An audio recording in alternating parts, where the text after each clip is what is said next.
Are we live, Silent Assassin? Are we live? Are we live-ish?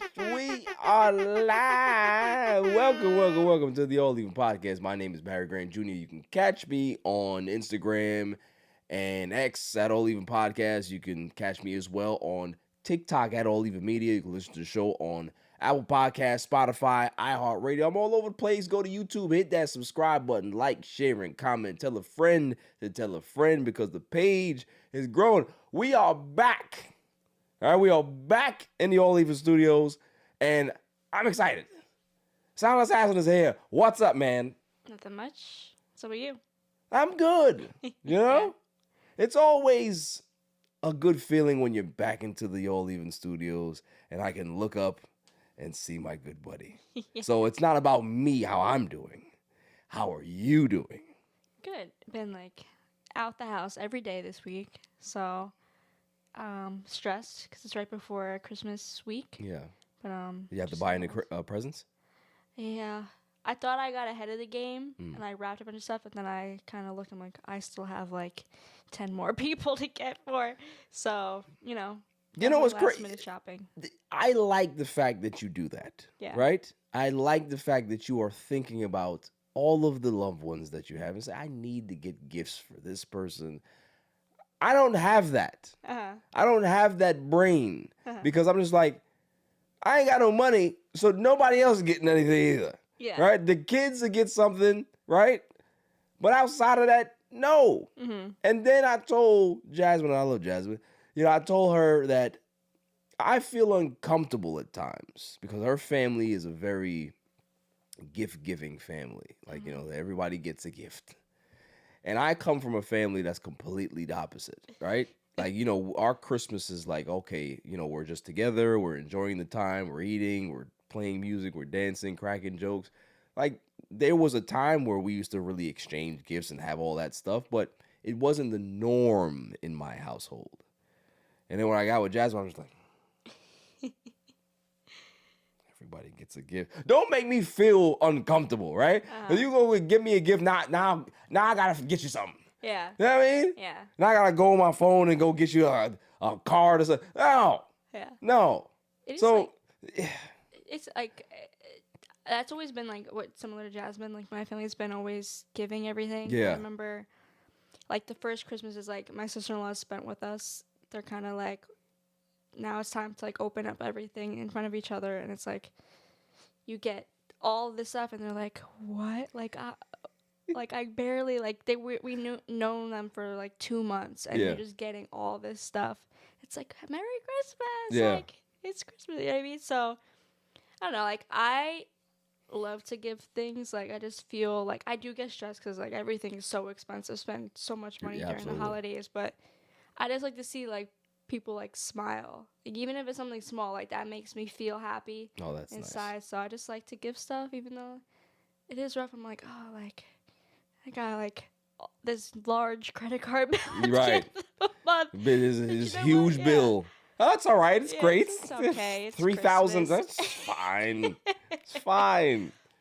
Yeah, but I don't know. I like to give things, so That's again. I think that's so admirable of you, and this is why you're such a sweet person, and I'm not. I think that what I'm going to do is I'm going to have a default gift for everyone in my life. I'm going to buy everyone Netflix subscriptions. This is perfect. And then I say, first month is on me. You have to now take this on yourself. I'm not paying for your whole I'm just introducing you to the Netflix subscription. Although that's just going to be $58 when everything goes down. Yeah. Goodness gracious. Yep. What is happening? Yeah. It's already every year, you get the email hey, by the way, right, your plans going up. Yeah. But by the way, we got podcasts now. Yeah, it's gonna be crazy. Which is interesting. It really is interesting. But Christmas time, I got my Christmas shirt on, night before Christmas, or the pod before Christmas. So yeah, I hate Christmas naturally. Mm-hmm. I'm a Grinch. Mm-hmm. I admit that. But maybe this year I'll be a little bit more giving. Let's see. You and Jasmine are trying to convert me. I will not have it. But maybe maybe. We'll see. Lots to get into. We have Patrick Mahomes news. We have Puka Nacua's brother's an idiot. I don't know if we really have any Jets watch. I mean, we're talking about the road to the number one pick, so we can probably be able to have discussions on that. Wanted to ask you a question about Jackson Dart. It's a little concerning to me.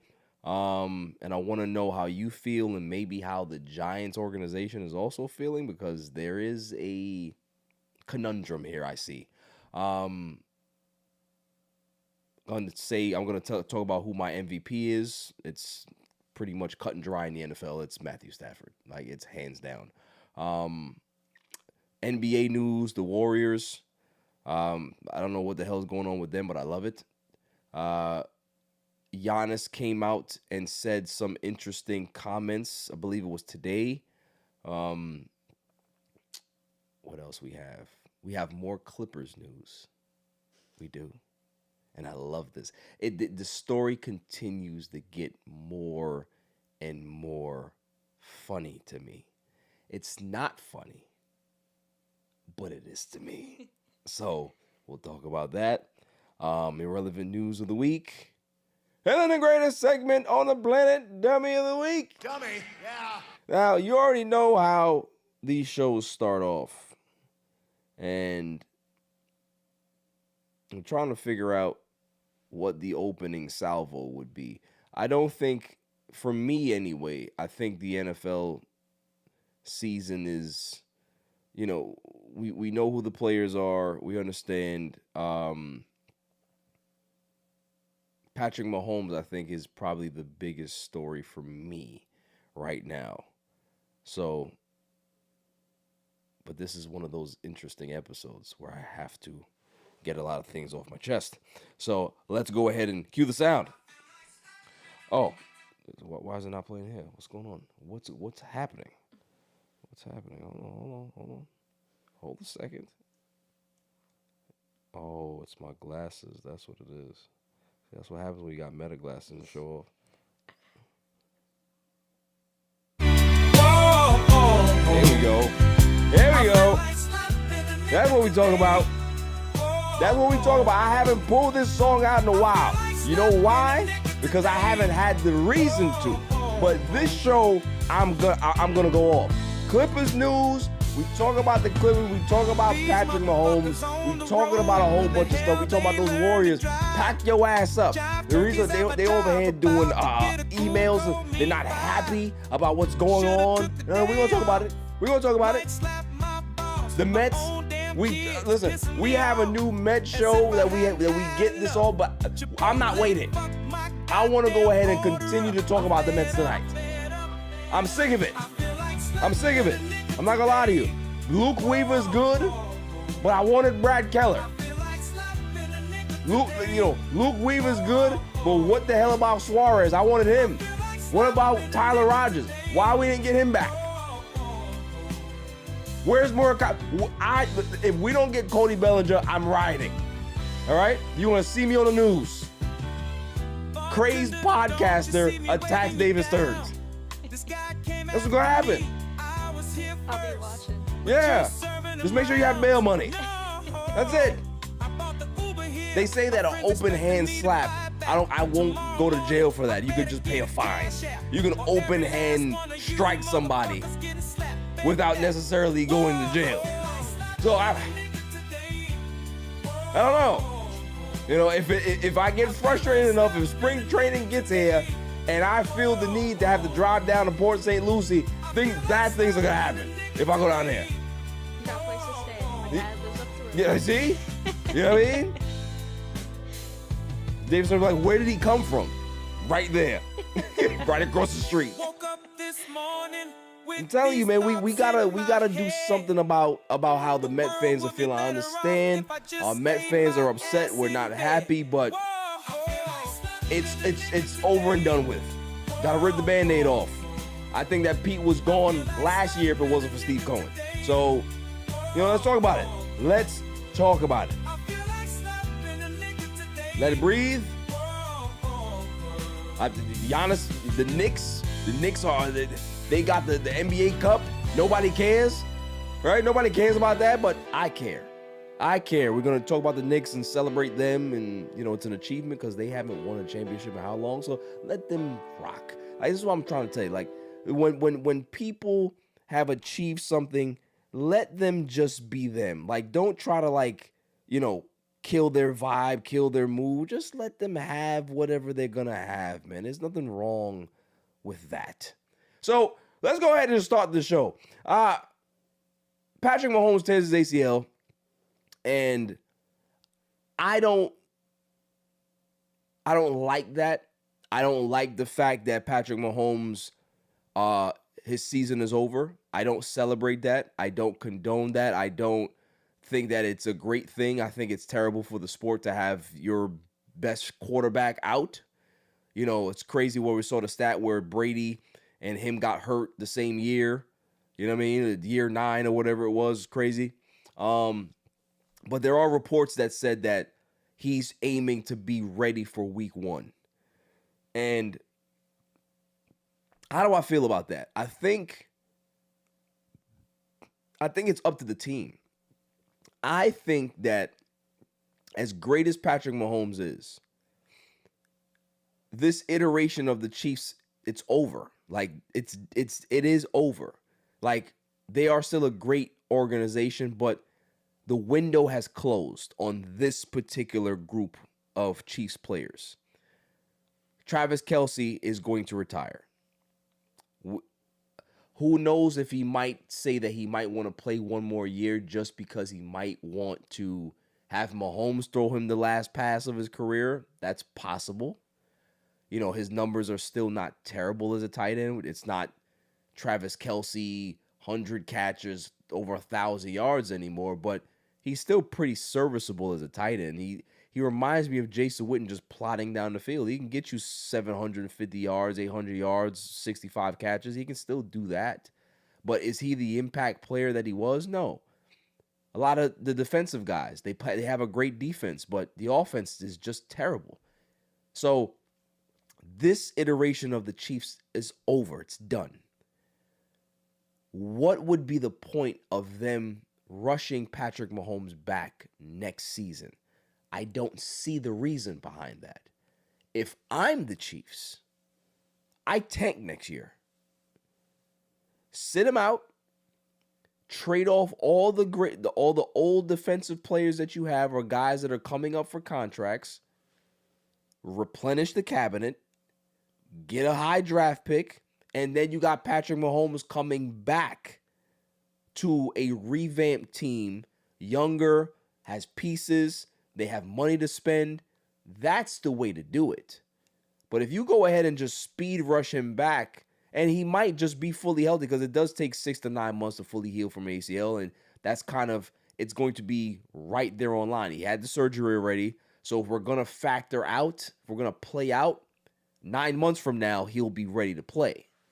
But I still feel that they should hold him out, and even if they don't hold him out for the entire season, it might be beneficial for them to hold him out maybe half the season. Because you have to try to find ways to replenish the cabinet. They've been so good for so long that you picking at the tail end of the draft, you're not getting the best talent. And if you don't have the best scouting department, you're really not going to find diamonds in the rough. They've done that. They've found some guys, but at the end of the day, you can only find so much. And they have to find ways to be able to replenish this cabinet. So it's tough that he's out. I know that Chiefs fans are sick. They're miserable. They're not happy. I get it. Nick Wright is Nick Wright makes me laugh, but he's out there, suffering, and it's fine. Everything ends. No dynasty lasts forever. But there is a part of me now. There is that I told you so part of me. And I hate to be that guy. But sometimes I like to be that guy. And I like to be petty. I said at the beginning of this season, pack the Chiefs up. I told people. And you know what I got? hate mail, hate DMs, hate comments. Oh, I don't know what I'm talking about. We'll see in February. Where y'all gonna be at this February? Huh? Where? On the couch. Right. With the dehumidifiers and the space. With the dehumidifiers and the space heaters. That's where y'all at. I knew it. Because you can see the writing on the wall. The thing is that I always use this word, silent assassin. And it's very, very important that people understand what the word means. Attrition. When you are playing deep into playoff contention or playoffs every single year, it takes a toll. You might be winning and everybody's like, oh my goodness, this is a dynasty, but it takes a toll. We're seeing the same thing with Golden State. We're seeing the same thing with, that's why it's so hard to be a dynasty nowadays. Even back in the day, like it's a lot to keep playing deep into a season. Because you playing deep and then you gotta do it all again. It's a lot. Travis Kelce has a lot of years on those knees. Patrick Mahomes is a 9-year veteran, but might be a little older because of playing deep into seasons. Like the only one that I can say that really aged like fine wine is Brady, right? And look what Brady had to do in regards to like changing his diet, changing the way he approached things. Dude was eating avocado ice cream. Made his own slushies and shit. Like elongated muscles and all this other stuff that he was doing. That's how he thought that he had to stay sharp. Because you playing deep into seasons, it's a lot. Attrition is a real thing. So that's all I'm saying is that it might be better for them to just blow it up, retool, repair, and have Patrick Mahomes come back the season after and ready to roll. That's just my opinion. Thoughts? Yeah, I agree. Like, they've won so much, so it's like, why, like, what's the purpose? Like, obviously, you want to be competitive, but the fans have been happy, the organization's been happy, and just kind of retool, like, they have a bunch of, older players, and then even the younger players still, like, there's not really that much spark besides, like, really Rice and... Yeah, they ain't got no talent. Yeah, like, Pacheco, I heard, like, they're kind of not going to bring him back, so they got a running back hole. So, yeah, just kind of go into the draft, get higher picks, get some talent, be, right back at the, Super Bowl every year probably. Yeah, so the AFC's wide open. Yeah. You got the Patriots that are back. You got the Bills that are doing. You got the Ravens are going through the up and down. You got the Broncos. You have the Chargers. So there's some opportunity there that you can be able to take a year off and then come back strong and be right back where you need to be. You know what I mean? Like, yeah. I don't see that being a bad strategy. Andy Reid's not going anywhere. Patrick Mahomes not going anywhere. So as long as you have those two guys in place, you'll be fine. You'll be fine. So, just take a break. Take a break and enjoy, whatever the hell Patrick Mahomes enjoys. He looks like a weird guy. I don't know what he watches. He might watch like Storage Wars or something. Oh, look at that great stuff over there, honey. It's just a strange guy, So sit back and just watch Storage Wars until next season or the season after. Moving on, what the hell is going on with Puka Nacua's brother? I don't know. I see him on my TikTok and I just kind of like scroll. He's answering weird questions and whatnot, but well, you are stealing cars. Yeah. What? Your brother is in the NFL. Like, help me understand the rationale. Your brother is on the LA Rams, the best team in the league in regards to just they have the total package. Puka Nacua is probably the best receiver in the league right now. What are you stealing cars for? It don't make it's like, was it Rice's mom stealing mail last year? Yo! It's like, it's like you're just doing like disservice to your family. Like, you got, obviously he's not involved, but like now he's gonna get eyes on him. But Right. your family is messed up. Like, what are you doing? Like, you can't get him a car. Like, what's he need to steal a car for? Yeah. But, yeah. They don't see. The thing is, when the dummy relative does some dumb shit, they don't realize that it comes back to you. Because everybody gonna look at you like, yo, so you got him out here thirsting, he's stealing cars? Like, no, I didn't know he was stealing cars. He's a knucklehead. That has nothing to do with me. That's like Patrick Mahomes and his stupid ass brother. Yeah. Jackson Mahomes. Yeah. He's an idiot. Yeah. That got nothing to do with Patrick Mahomes. Yeah. So it's like, but it's like, come on now. Like, what are we doing? No, I don't get it. Like, people just like, they think like, oh, like their family members got some fame to them. I'll be let off. I don't have to worry about it. And just ruin the bag for himself, because think about it. Just on the name alone, he would have probably gotten in the NFL. Yeah. Yeah. Oh, your brother's nice? All right, cool. We can give you a tryout. Yeah. Even if you're like one of those fringe players. You know what I'm saying? Yeah. Just ruin it for yourself. Yeah.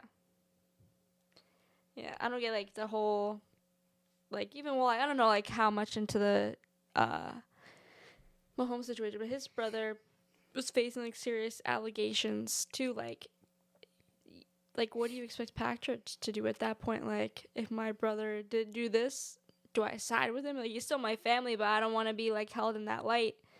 It's like, oh, you support this type of guy. Yeah. But even to like, I don't know. And then they had the gall to steal my players, one of my players, Lakers, a Duthiero's car. Don't do that. Man, it's a second round pick. He ain't got millions of dollars. What you stealing his car for? That's nuts. Poor kid. Go outside, like, yo, park my car here. Like, what's going on? And to know that, dude, like, what? I tell people all the time that this generation is fried. It's just fried eggs, scrambled egg brain, just craziness. I got no faith. No faith. Neither do I, honestly. So. You know, you get a pass. Like I told you, you get a pass. You are Gen Z, but you're different. So you got an old soul. That's fine. Yeah. So he's an idiot, and he was gonna be my dummy, but you know what? Dummy. Yeah. Just put it out there now. I have a question for you about your beloved Giants. Jackson Dart's your future, correct? Yeah. That's a guarantee? That was the impression. Because the reason why I asked, I do believe that to be true. But there is a caveat here. There is that goody two-shoes out there that, gosh, G. Willikers, Mendoza, that's floating out there. You guys do have the number one pick currently. But that's not my question right now about that. It's Jackson Dart has been concussed for 50% of the games that he's played. I think that's a concern for me. Yeah, like every game, like he's had to get like checked for something, and but does that make like an issue on him getting like a defensive issue where he's getting, tackled or sacked, whatever it may be? Or is just him being like extra aggressive where you have to have that conversation, be like, hey, maybe you need to chill out a bit, yeah. So I think that they kind of have to go through that and figure it out. I was actually going to text you after the Heisman awards and all the kind of videos trending. Oh, Diego Pavia, that idiot? Yeah, when I have the Mendoza. Okay. And him, I'm like, this is your guy. This is him. Got it going crazy. He's a very interesting character, but it's very strange. Yeah, but I think it would be interesting to see if they did go that route. Yeah. And I feel like for the Giants, well, even in the draft, like you have to go for the best. If you have the number one pick, if you don't trade back, you have to go for the best player. Best player available, yeah. But I feel like they just need another, some receiving help, or someone. Because you have neighbors. He's out. Yeah, you got neighbors need coming some- back. You I, need, I think, We'll see. that you can be able to get another receiver, but probably another defensive guy because Carter has been a flop. Yeah, and he's got some issues, so Yeah. kind of has to get, talked down to in the off season and see what happens with him. Yeah, he thinks very highly of himself, which is great, but Yeah. if the production ain't there, Yeah. might want to mute up. Yeah. Might Yeah. want to mute up a little bit. Yeah. Yeah. Yeah, but we'll see, because obviously if that continues, he's just going to become, Tua, so. Mm-hmm. So we'll see what happens. But, maybe, like I said, we'll trade and get some extra picks down the line, Yeah. trade Yeah. back, Yeah, so we'll see. that was just my question because I was just like, I think you're right because I remember John Gruden had one of those quarterback sessions with Jackson Dart way back when before he got drafted. And he was just like, dude, you take too many unnecessary risks. Mm-hmm. You're too good to be doing that. And he needs to change the way he plays. Mm-hmm. Because if he doesn't, he's going to be out of the league very quickly. Yeah. And it's not because of talent. It's just the fact that you're not going to be healthy enough to be able to play quarterback. Yeah. You know what I mean? Yeah. So, he really has to, him and Scatterboo. I understand that they're good friends and they play this smash mouth style of football, but that's not, you don't want your quarterback and your running back. Well, your running back maybe yes, but your quarterback to be able to like put himself out there in danger like that. He has to protect himself. Slide. He got to get out of bounds. He got to stop trying to get the extra yard. You're not fucking Cap Rooney from the from any given Sunday. That's not who you are. Like dude, just calm down. Relax. There's another play. There's another down. There's another sequence. There's another drive. Like you don't necessarily need to put yourself in harm's way to be able to do that. Unless, listen, if it's the Super Bowl, I understand that, but you got to think bigger picture. And I don't know if the Giants are thinking that way to be able to even think about a Mendoza. I don't think they are. Because I think that even if they do get the number one pick, they will use it as a trade piece because there's a lot of teams that need quarterbacks like the Raiders, like the Jets, that you can be able to now say, okay, cool, well, I got the number one pick. What do you want to do for it, right? So they're going to be in a cap burst if they continue to have the number one pick. So we'll see what happens. I'm hoping that we overtake you guys. But, we'll see. We'll see. And then when we get the number one pick, we don't take Mendoza. I don't want him. Yeah. Right? You know who I want. That bad man in Cincinnati. Call the Bengals and say, hey, hear me out. Mendoza, Cincinnati. You can be able to restart. Cheap contract. You got your wide receivers. Now you can put into your defense and your offensive line. Just give us Joe Burrow. Give us Broadway Joe 2.0. And the Bengals are going to be like, sure, deal. That's the type of world that I live in. I know it sounds crazy, but let me have my dream, okay? Joe Burrow becomes a Jet by August. That's all I'm saying. That's all I'm saying. I'm putting it out there. I'm putting it out in the world and the ethos. I am putting it out there because when it happens, I'm going to come back and say, I'm going to do Jordan. I'm going to do this. I just had a feeling. That's all I'm saying. But nah, I mean, if they get Mendoza, it is what it is. Moving on. Let's talk about it. Tua. Extra downgraded. Like, who did not see this coming? We sat here for years and said that he wasn't the guy. That if the Dolphins decide to pay him, it would be a grave mistake because he's not that good. He never has been. And that's the unfortunate thing. He's never been that good. And you know who else is not that good? Mike McDaniel. Pack both of their asses up. And it's probably it's taken this song and like how he's even still McDaniel's still here, but even this song to kind of put bench to the season's relatively almost over, so maybe we'll see. What is his record in the cold? 0-8? I don't know, Or something like that? Something bad. Can't play. Can't play in the cold. Yeah. So what? At that, so I got a quarterback that only can play a third of the season. Yeah. You can only play in Miami. Yeah. It's ridiculous. Yeah. Definitely. It's like crazy how their downfall. Like they were like such a hype team a few years ago, had a good year, and then completely gone. Yeah. Just abysmal. I truly believe that if the Dolphins fire Mike McDaniel, he won't know that he's fired. That's how awkward he is. Yeah. Like, oh, Mike, key fob doesn't work. Mike, we had a meeting yesterday. Yeah. We let you go. Oh, I thought that you were just letting me go for the day. Like you were giving me the day off.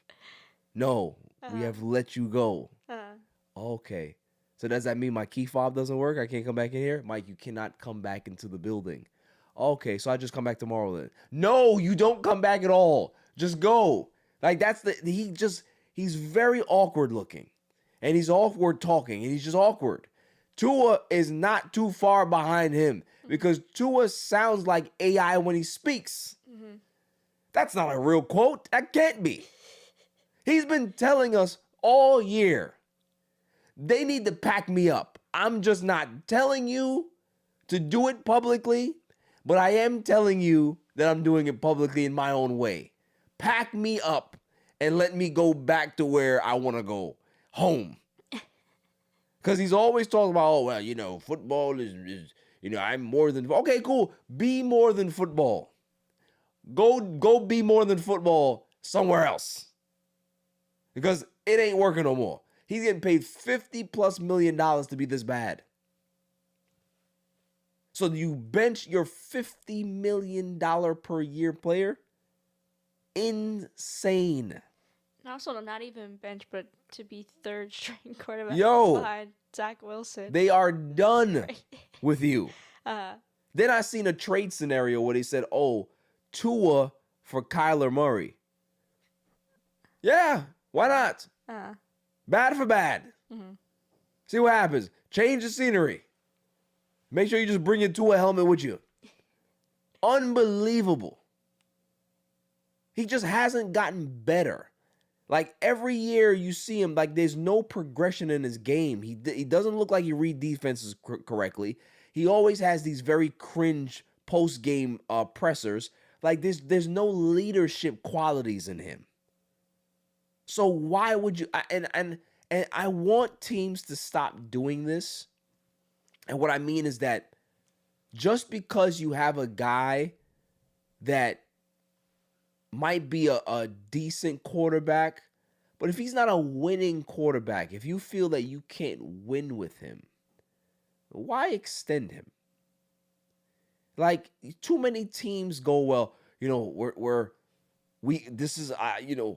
have one of the 32 starting quarterbacks in the NFL. Is a hard job. Like he may not be an elite guy, but he's our franchise guy, so we're gonna go ahead and sign him. But don't you want somebody who's elite? Don't you want somebody who's actually gonna be able to like carry your franchise? Why would you pay $50 million for mediocre? I didn't know that $50 million equated to average. That just doesn't make sense to me. Like a guy like Justin Fields, whatever he's getting paid less than $50+ million. Why? Because he's not a franchise quarterback. Was Tua ever a franchise quarterback? What is the definition? We've had discussions and arguments about this. About Jalen Hurts is a franchise quarterback, but is he elite? No, he's not. What is Tua? Is Tua considered a franchise quarterback? I don't know. I don't know the answer to that. I don't think he is. Just because you have the ability to be a starter doesn't necessarily mean that you're a franchise quarterback. Franchise quarterback means that the franchise trusts you to be able to be in this position to be able to help them win games. If you do not fit that category, you are not a franchise quarterback. And Tua is not a franchise quarterback. It's just not.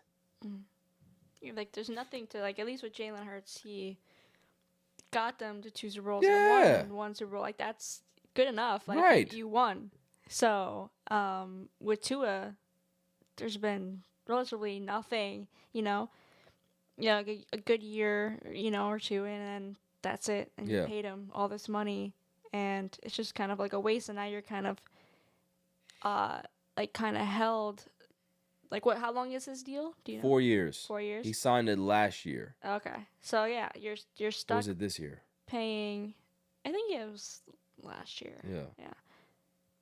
Have all that money wrapped up in a quarterback who can't be a quarterback. Like he sucks, and then puts his whole team on blast in front of the media this past year as well. It's like that's not something you do or want like a leader to bring out.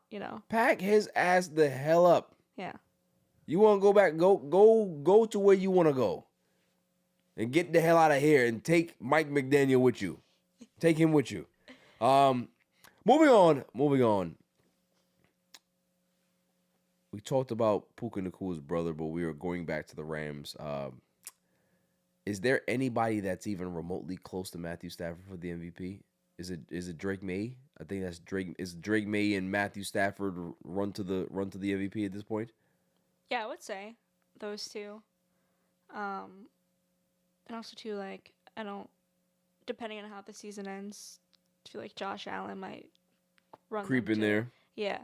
But no, Matthew Stafford, he's 42. Like, how old is he? Something around there? He's old as hell.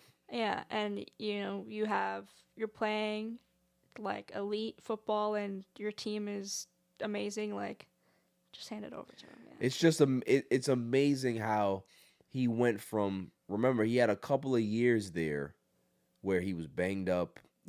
People are talking about he's contemplating retirement, all this other stuff, and they retool. And this is why sports is so good, because this is an example of exactly what the Chiefs need to do.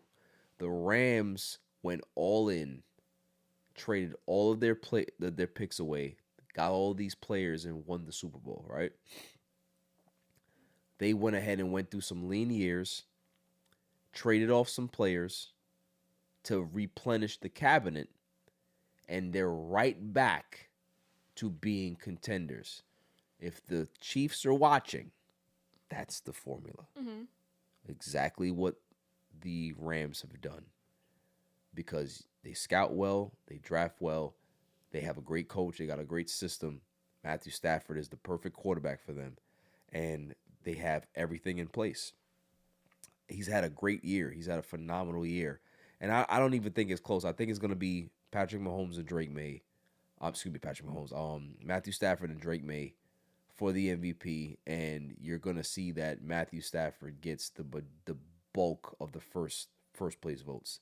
It's going to be lopsided, just because he's put together such a campaign from start to finish, and what a season he's had. You know what I mean? What a season he's had. Respect to the Rams. So it's so sad that nobody in California cares about the Rams. They don't care. Mm-hmm. The Los Angeles, the Lakers. Mm-hmm. Dodgers. Yeah. They don't give a damn about the Rams. They don't care. Yeah. Well, they do care more than the Clippers, though. They like the Rams more than they like the Clippers, because, man, the Clippers are a disaster. Absolute disaster. It could be a LA year. So Dodgers, Rams, Lakers. We'll see. I like the Rams part. The Dodgers part, not so much. No. Lakers part, I do like. Yes, that would be nice. Oh, I got a bone to pick with you too. Yeah. Okay. I got a bone to pick with you. Yes, I do. Is there any more NFL news? Is that it? There's nothing else pressing. That's it. Moving on. We'll do irrelevant news before we do Mets. Here's where I have the smoke. Okay. Golden State Warriors fans. I call them insufferable because they remind me of Yankee fans. Is that they tend to think that this is the norm for a franchise to continue to be great like this for years and years. Like, you got these Gen Zers that grew up watching Steph Curry dominate, right? For the last decade. He's been doing his thing. So if our 10-year-old, now he's in his 20s, that all he knows is the Golden State Warriors being good. What I remember about Golden State is they have been garbage in their franchise. They've had some success, some runs, but I believe that we're seeing the erosion of the Golden State Warriors just like the Chiefs. Is that attrition? It happens. And on top of that, Silent Assassin, they're old as dirt.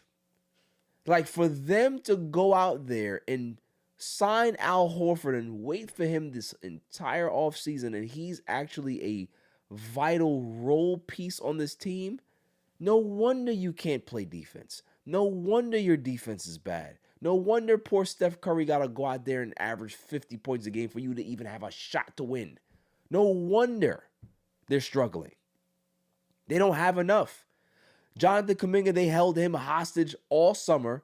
They didn't want to. They wanted to give him that dumbass deal. They didn't want to trade him, and now they don't utilize him correctly. Steve Kerr, the whole organization is frustrated. We got owners or shareholders dropping emails.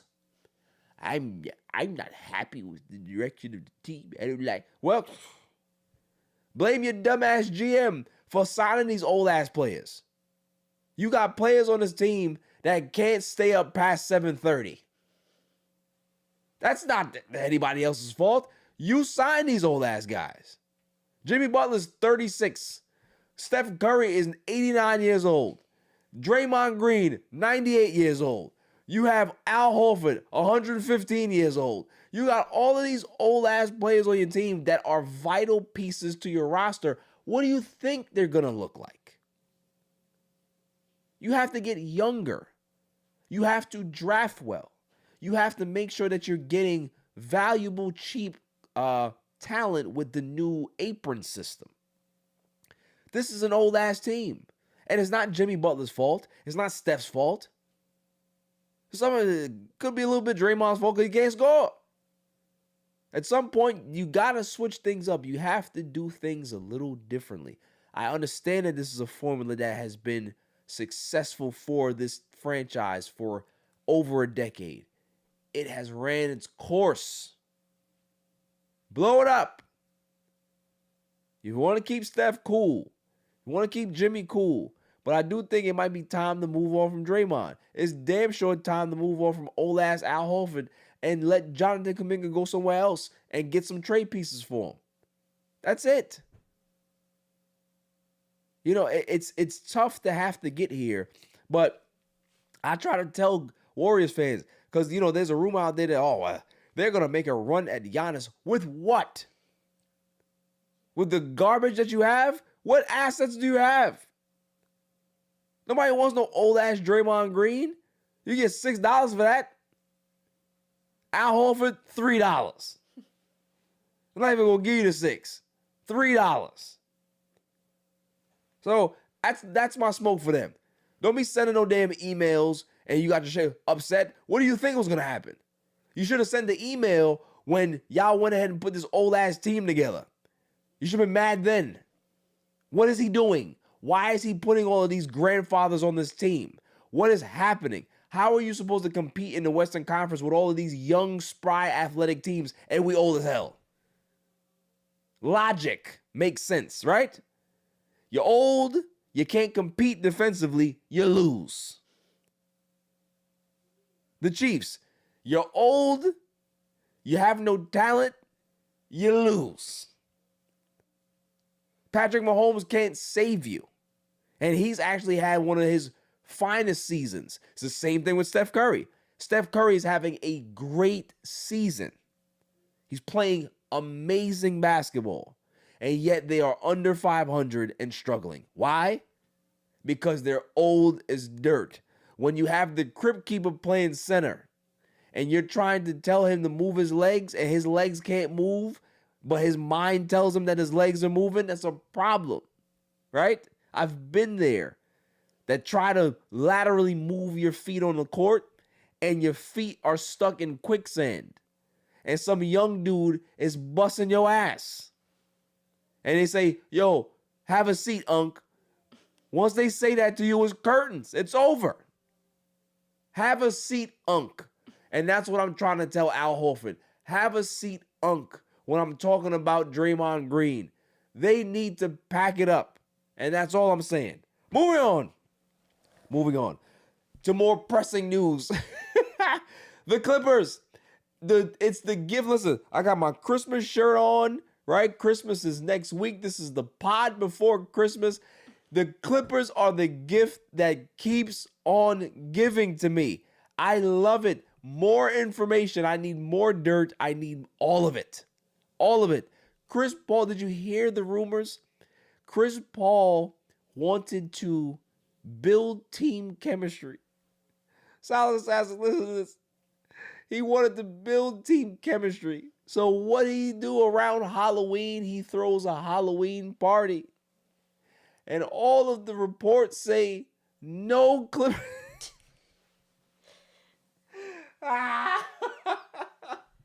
No Clippers show.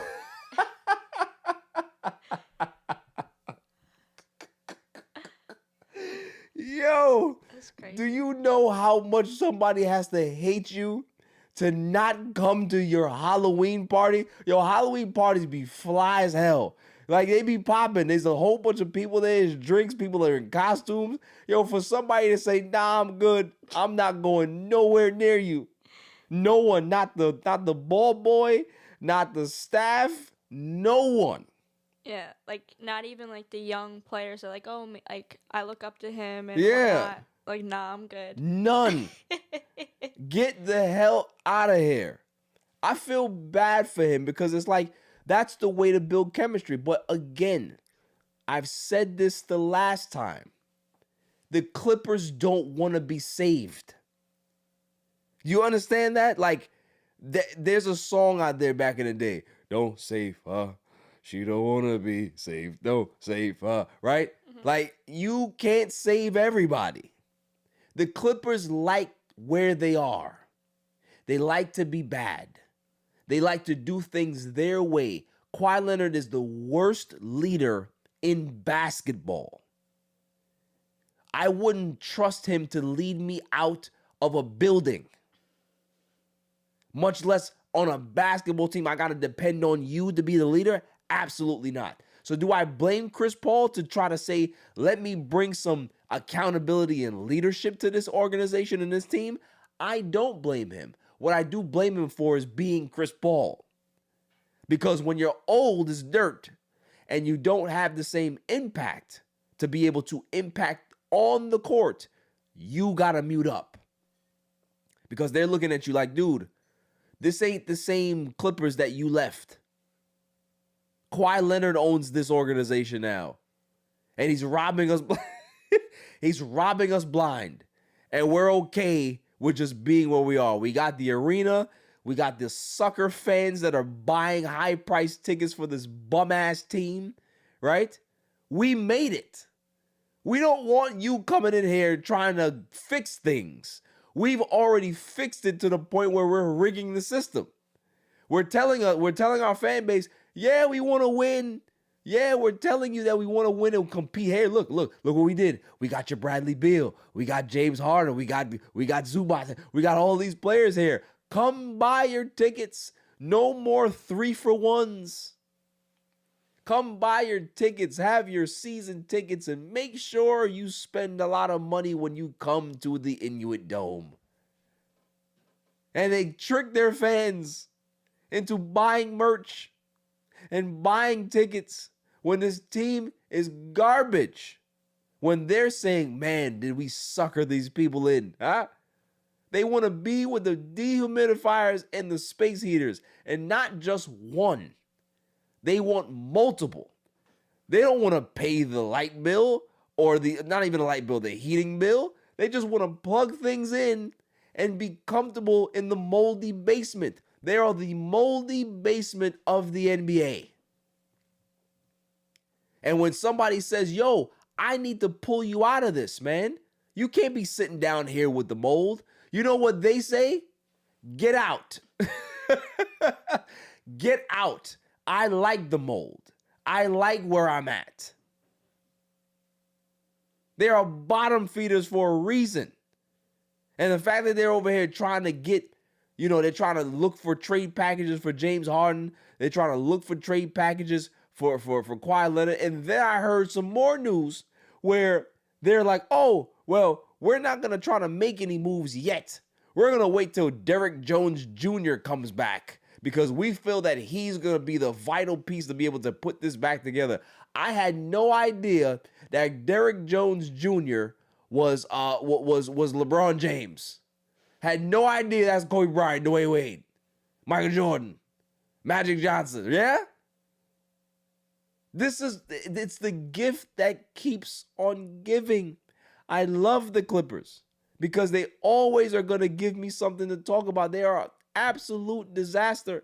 Lawrence Frank he may be the dumbest executive in basketball, and he continues to have his job. Sounds like, you know why? You know why he continues to have his job with the Clippers? Because it's the Clippers. You can be able to quiet quit with the Clippers and it doesn't affect your job at all. Where's Lawrence Frank? Oh, he didn't come into work today? That's okay. There's no accountability. People can do whatever the hell they want. It's the wild, wild west. That's why Waldo George had to leave. He said, look, I ain't gonna lie to you. That's a dumpster fire over there. And he's one of those dudes that's not accountable either, but he's like, I can't deal with that. I can't deal with that. You got a head coach that doesn't like to talk to players. He likes to freeze people out. It's just weird energy over there. And I told people that this would happen. You get what you ask for. Oh, the Clippers are going to be the new thing in town. Oh, they're going to go ahead and build their own arena. Yes. Go ahead and build your own arena and get out. Have the 1,000 bathrooms, have your fans go there and be miserable. That's what I want for the future of Clippers fans, kids that are growing up Clippers fans. I want your sporting life to be as miserable as possible because you had a choice. You had a choice to pick something else and you chose to pick the Clippers. Your parents told you that this is a Clippers home and they failed you as parents. That's what I'm saying, okay? Nobody should root for this franchise. It's a disgrace. It's a disgrace.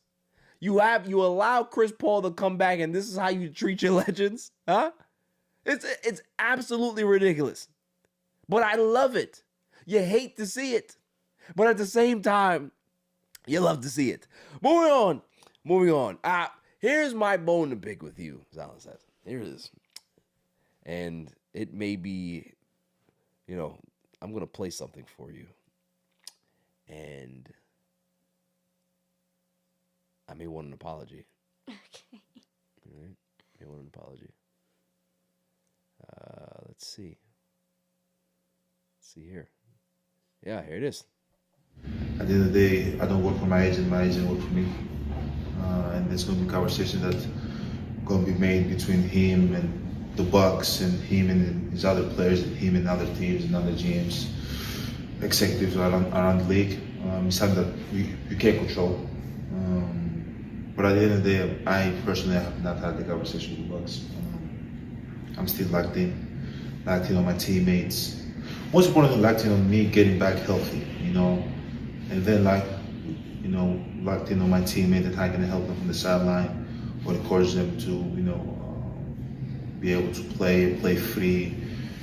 Because it takes a toll on them too, right? Like they're playing game after game after game. Thank God we've had a very good schedule the last couple of weeks, but it takes a toll on them too. Like rumors and that and in, out, injuries and lose, win, like it's hard, right? So, as a leader, but most importantly as a winner, just gotta be there for them first.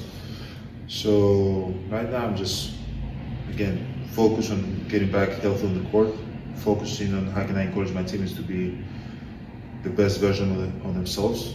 After that, focus on how can I go out there and help them win games and get out of this hole that we've digged ourselves in. I played that.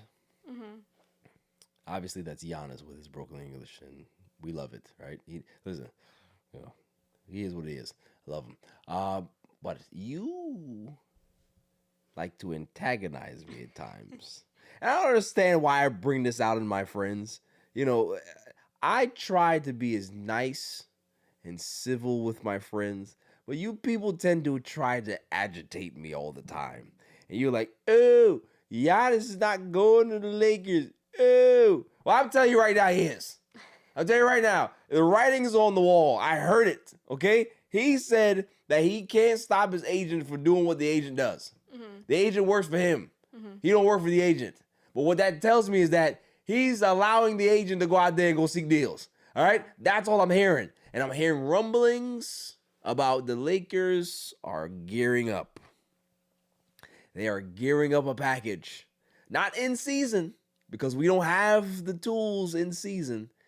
But don't let it go to June and the season's over. He's coming to LA. I feel it. This is going to be one of those things where I'm going to come down here, break the news, and something is going to get broken in here because of the celebration, the happiness, the joy. And I'm going to sit here and say, I told you so, Silent Assassin. I told you so. And I want an apology. Not now. Okay. Not now. But later. Okay? Now, but I am being tongue in cheek though. I think that he's just being professional at this point. Like he wants to see how it plays out. The Bucks are not a great team. They do have some good pieces, but they haven't been healthy. He hasn't been healthy. The schedule has been very rough for them, and it would be smart for him to be able to have his agent seek the right opportunities out there. We talked about this, right? Where the Spurs are the best package for the Bucks to receive. Got the draft picks, got the young players. It's a ideal fit with him and Wemby. But does he want San Antonio? That's the thing. I've heard, a lot in regards to Giannis's camp, and I don't know how true it is that he wants to play in a big market. Maybe he doesn't. Maybe he's flip-flopping in regards to that. Maybe I don't need to play in a big market. Maybe I just need to go to the most ideal fit for my services. So we'll see. But I do believe that Giannis is going to get traded at some point, whether it be at the deadline or whether it be in the offseason. I think that if he does survive the deadline, there's no way that Giannis is a Buck next year. There's just no effing way. I can't see that happening. So I just can't. There's too much opportunity out there for him to be able to come back to the Bucks and be there next season. I do believe that he will be gone. And the Lakers are gearing up. I'm telling you right now, Luka is pushing the buttons behind the scenes, and he's already grabbed, Rob Pelinka by his collar and said, get it done. Get it done. I don't know how they're going to get it done, because if Austin Reeves is also a free agent, I don't know how it works. LeBron James is a free agent. I don't know how it works. I don't know the particulars. I don't even care. Same thing with Ayton. He's a free agent. Don't care how it's going to happen. You just make it happen. That's all I'm saying. You make it happen. I'm putting it out there. My Joe Burrow prediction, Giannis to the Lakers. This is a prediction show today, where I'm just going to spitball things, throw it on the dartboard and see what sticks, because something got to stick, okay? I don't want the Dodgers to just be the only team that's dominating. I want the Lakers to go back. I want the Lakers to be back where they belong. It's the same owner, like partially. Yes. Yeah, so I don't doubt that could happen. I know that obviously there's different rules and whatnot with money in the NBA and Yes. versus baseball. But that guy's all about, I don't care. He wants I just to want to win. So He wants I to don't win. doubt it, but we'll see what happens. We'll see. All I'm saying is that don't count us out. Everybody talking about, oh, Houston, oh, San Antonio, oh, this team, oh. Nope. The dark horse is that purple and gold. And don't let it happen, because I am going to be insufferable on this show. You can't tell me nothing. We're going to be talking about baseball. We're going to talk about football, and I'm going to find a way to bring it back to bring it back to Giannis and the Lakers. That's how I'm going to do it. Oh, yeah. They do play in LA. You know what other team does play? That's what I'm going to do. I'm going to be obnoxious like that. Oh, yeah, the Shohei. He is the Giannis of the NFL or the Major League Baseball. That's what I'm going to say. That's what I'm going to say. I'm going to be obnoxious because we need something to happen. We got the Luka thing. That was cool. That's not enough for me. Okay? I'm greedy. I want more. Manja. That's what I want. Okay? That's good, right? Mm-hmm. What does it mean? Did I get it?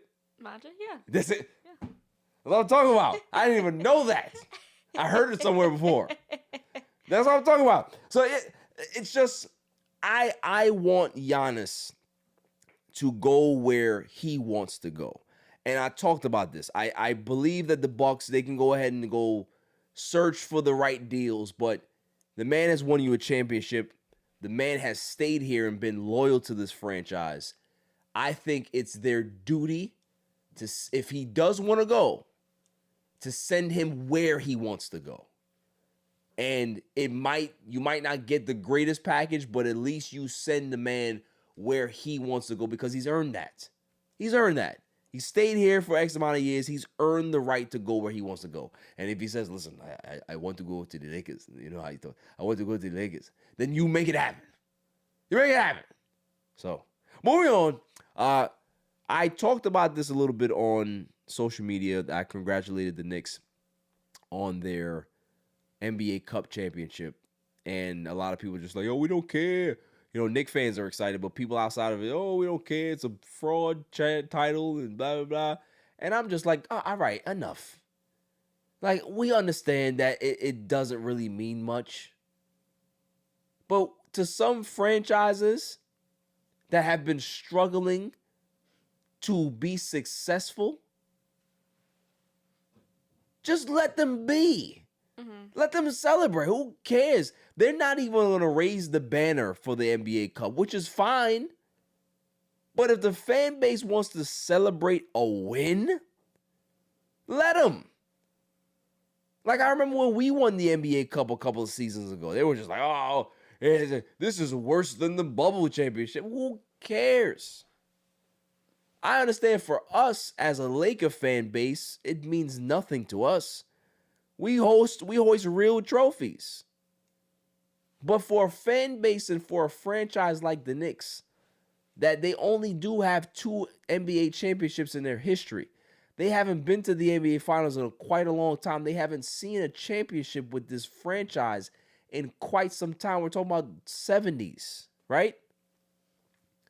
For them to be able to win this NBA Cup, it's an achievement. And I do believe that fans that are fans of the Knicks should have the right to be able to celebrate that. You know, whether they get to the NBA Finals this year or whatever it is, they'll always remember, hey, listen, man, I remember that they won that NBA Cup, and it may not mean anything on a greater scale of things, but as a Knicks fan, to be able to see your team standing in the middle of the floor with hats on, with a trophy in their hand, with confetti on the floor, that's a sight that they've never seen. We're talking about, you know, people who are fans of the Knicks post or after 2000. They've never seen a team celebrate getting to the NBA Finals or winning anything. That's a big thing. That's a big deal. Mm-hmm. And I hate when people try to downplay things.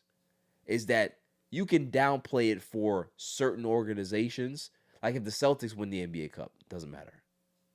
If the Lakers win the NBA Cup, it doesn't matter. But if the Toronto Raptors win one, it matters. If the Detroit Pistons win one, it matters. If the Pelicans win one, it matters. Pacers, like, it matters in regards to how starved your fan base is for a winner. And shouts to them for being able to put this together. They're one of the best teams in the league, and they too have some decisions to make. They might be making a big splash soon as well. But, you know, I just want to celebrate celebrate the fans, congratulate them on just being fans of the Knicks. It's hard. It's hard to be a Knicks fan. Just like it's hard to be a Met fan, it's hard to be a Knicks fan, to be able to be supportive of this team year in and year out. And that NBA Cup was for the fans. Mm-hmm. You know what I'm saying? Not for the players, they don't really care. That's for the fans to be able to have just some good feelings going forward. And that's all I'm saying. Like, let's just cut them some bail. You know what I mean? Like, it is what it is, but cut them some bail because they earned it. Yeah. I feel like I'm not someone who relatively understands fully, like, the in-season tournament. I mean, for any type of sport to do something like that. But, like, any win, type of win should be celebrated. And, like, also, too, to say, like, also the work isn't done. Like, we still want to win. Yeah. You know, the NBA championship. But, like, for fans or anyone to be like, oh, I don't really care. It's still, like, it's still a big win. It is. Even, I always go back to baseball because that's my, you know, the sport I know most. But even, like, during, like, the All-Star weekend, like, anytime I see, like, the NL team and I see, like, my Mets players on that team, like, I'm happy for them. Like, I'm celebrating with them because they won something. Yeah. Home run derby, like, I'm excited because it's a win. It's an award. Yeah. So, for, like, if they had that in baseball and the Mets won, like, I'm gonna be hype about that. Like, I don't care if it's, you know. Right, could you imagine if they had, like, a mid-season tournament for baseball? Yeah. Like a mid-season classic? Yeah. If we win that, man, we'd be celebrating the damn streets. Yeah. You crazy? Yeah. It's a win. So yeah. Any regular season game they win, you should be celebrating. Right. You know, that's just one step closer to finally the championship and right. getting there. So, if they're able to come together and, you know, win that tournament, you know, they have, you know, potentially to make it to the final. So yeah, we'll see. 100%. Did you see? This is a funny story. What's the girl with the big tits that did the jeans commercial? What you said, big? Yeah. After I was like, oh, I know. Sydney Sweeney, yeah. right? Sydney Sweeney. They've been dragging her ass, boy. Yeah. She been, but she did it herself. Anyway, I'm not talking about that. But did you see? I don't know if it was real or fake. But there was something posted like Zion was in her DMs. I didn't see that. Yeah, like he was over here like asking her about like some game, and she was like, "Nah, I don't play that." And then he was just like, "Yo, I'm just trying to smash," and then she posted it. Like, yo, somebody get your mans or something like that. So he was in Sydney Sweeney's DM. Like, he's a freak. Yeah. He's a freak boy. What's wrong with him? I have to check because I know she's dating Justin Bieber's ex-manager, Scooter Braun. Yeah. So I don't know if she's like out here actively answering DM, but she could be. I don't know, but yeah, I think she answered it, but she wasn't like she wasn't interested. Like she was just like talking to somebody. Yeah, but yeah, but he's got too much. Like, he needs to focus on basketball. He's out here focusing too much. Listen, he got too much time on his hands. That's the problem. Is that his ass ain't on the court. That's what it is. His ass ain't on the court, and he got time to be in people's DMs. Leave Sydney Sweeney alone and her jeans. Yeah. So she's not a bad looking girl. Yeah. I didn't bring this up, but you did mention Josh Allen. I was very upset. Yeah. You know, he's playing. He's getting back to an MVP level. You know why? Because got Haley pregnant. And I'm just like, you know. Applause. No. No. Yeah. You know? It's a nice looking couple, handsome people, very, very attractive people. But come on, man. You know? I was just like, you know, there's a slight chance. You know, maybe less than 1%. I see Haley stuff. Hey, what's up? You know? Still dating that Josh guy? No. Oh. Okay. I live in these things in my head, all right? Yeah. But I see that they had, you know, he posted a picture and congratulations to them. You know, that's beautiful. Just pained me at that moment. There was this pain that hit me. What is that? Is that a heartburn? Oh, it's terrible. But no, it's a good thing. Children are a good thing. Moving on. Now it's time for my irrelevant news of the week. You got to be kidding me. I mean, how do you watch the? I mean, yeah, they stink. Every week we go ahead and we talk about stories. I don't know exactly what I had saved, but let's see what I can find. I think I do have some stuff. See what happens. Oh, look. They're talking about that Wandy Asigan. That's the the prospect player, for the yeah. Mets that we stole from the Yankees. Just let's put that out there. Stole it. Okay. Got it. Let's see. Oh, this was an interesting video. I gotta find it though. This video made me upset. And I always find the videos that make me upset. This one here. This is crazy. Just listen to this. No, that's not it. Come on.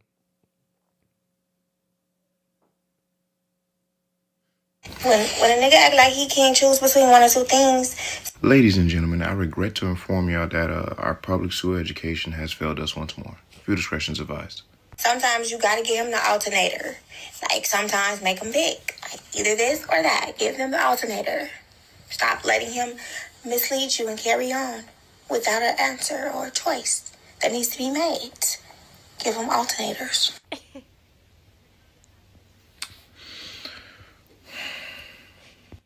I just think we need to turn off the internet for like a month or so. She said alternators. Yeah. An alternator is in a car. Car part. Alternator allows you to be able to use the electricity in your dash, charge your phone, sparks the car. It's a very big part in the vehicle. Mm-hmm. The word that she was looking for was ultimatum. Yeah. But yet you have fucking people like this making videos. This is why I told you, I believe that social media will be the death of this planet. Because stupid people that don't have shame, they will continue to do things like this. And nobody will fucking correct you. That's what I don't like nowadays, is that you can be able to live in your own reality that's wrong. But if you call somebody out on it, they will then ostracize you. Alternator? Like, are you making fun of my speech? I have a speech issue. Yeah, exactly. No, you don't have a speech issue. You're an idiot. Yeah. That's the problem. You're an idiot. You don't have a speech impediment. You're just dumb. Yeah.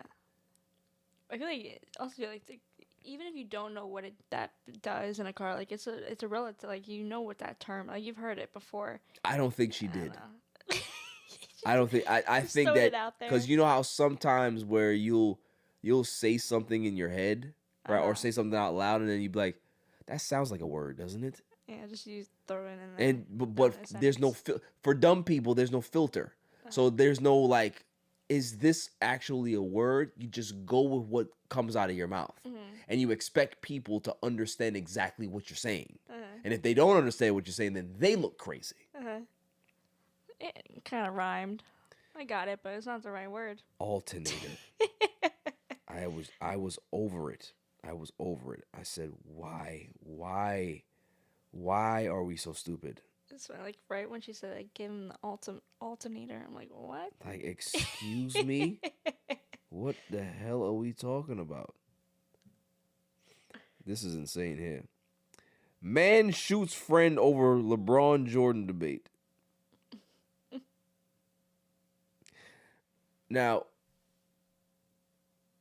I can see how that can get crazy because the LeBron Jordan debate is very personal. I got a homie, and we always go back and forth with this, and it's just like, I think the only time that I would actually take this type of drastic measure is if I've had enough of you talking about this debate, and I just want to silence you. Stop talking about it now. And if you don't stop, I'm gonna shoot you. Just end your life. Yeah, I'm gonna shoot you. Just stop. Like we could talk about something else. I'm sick of this talk. This Jordan LeBron debate is old and tired. I'm sick of it. I hate the conversation. I hate anybody who talks about it. There has to be something else that you can talk about. They're not the same player. They do things a lot differently. They're both great guys, great players, but come on now. Enough. But this was funny when I seen it. Man shoots friend. Yeah, I can see it. Say like where he shot him. No, of course not. Of course not. Of course not. Let's see here.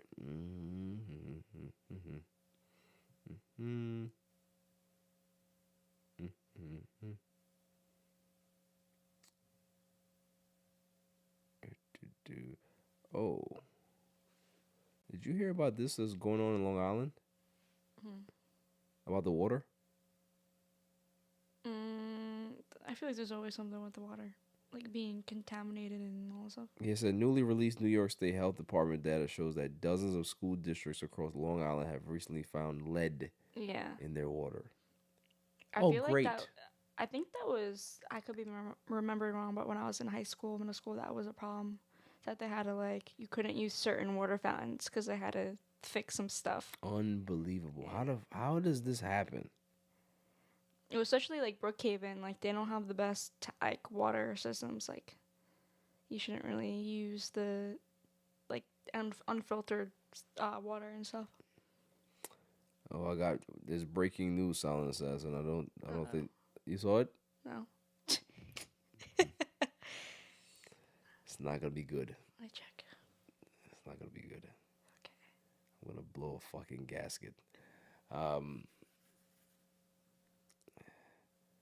Yeah, I don't. You know what? We're just gonna get right into it. Screw this. I'm over it. What's this here?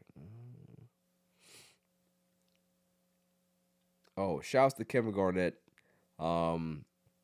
He's getting his jersey retired with the Minnesota Timberwolves. He's actually coming back to the organization as a. I think he's coming back with some role. So the fact that the previous owner didn't want to retire his jersey, it was some personal stuff. Alex Rodriguez, who is the owner of the Timberwolves, made sure that he reached out to KG to get that deal done. So shouts to him, man. That's good. Be able to get that done. KG's a very, very vital, important player in their franchise. Obviously, probably their best player in franchise history outside of Anthony Edwards. So it's good to have him back with the organization because that's where he belongs. He's always been a Timberwolves. He's always talked positively about the organization. You know, even when there was some issues going on, he always had love for them. So the fact that he's back now, that's great. I love that. Yeah, no more stories for me. That is my irrelevant news. You got to be kidding me. I mean, how do you watch the... I mean, yeah, they stink. Let's go ahead and just talk about it. I just saw the news. Do you have the parameters of the deal, Silent Assassin? 3-year, $75 million includes player options for 27 and 28.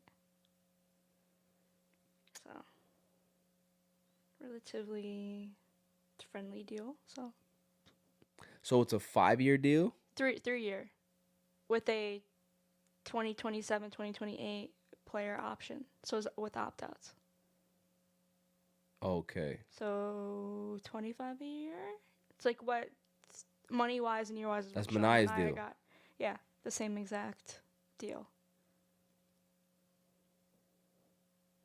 Nobody saw that coming. Him going back to the Padres, I didn't see that coming. Yeah. Especially, too, when all the rumors that they were trying to unload. Yeah. On, money and, kind of reset.